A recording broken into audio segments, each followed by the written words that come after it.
Welcome back at 7:14. More and more homeowners are having dreams of aging in their homes, meaning remodels might be necessary to make your home more convenient, more comfortable, and safer.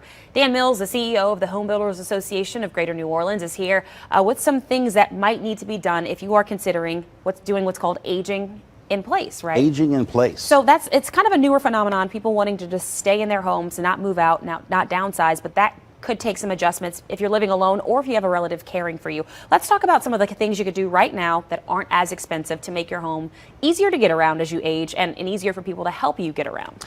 Yeah, with an aging population and increasing mortgage rates, more people are forced to stay in their homes and they're dealing with the changes of life. And so we've got to work on finding special safety features that can make that home more livable over time.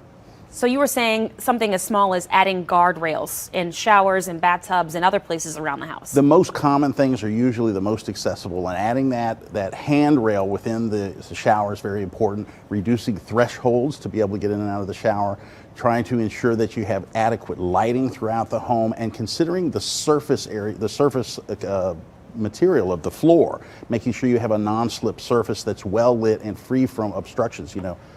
Those little carpets and pads that we put down can often be a trip hazard. And making adjustments in those regards is fairly easy and can be lower cost. There are bigger things you can be doing in your home or might need to do. And one thing you mentioned is widening hallways. That's not something most people would consider. Talk about that project. So we have a certification in aging in place, and it deals with many different aspects, and there are a lot of requirements that we've looked at and studied and researched. And having halls that are 36-inch wide are very important, because when wheelchair access comes into play or you have to use a walker or other things, you need that extra space, and many homes might only have a 32-inch hallway, so that can involve reframing and expanding. But we have to look at ingress and egress, ramps coming in and out of the home, ensuring that you have adequate ceiling for your carport in case you have a van that's coming through. There are many things that we may have to look at structurally to make that home accessible for aging in place. For people looking to age in place, or the children of aging parents, you talked about some of your personal experiences in the commercial break. Where can they go for resources? Because this can obviously be a very overwhelming process. At NAHB.org, which is the National Association of Home Builders, we have an extensive list of aging in place features.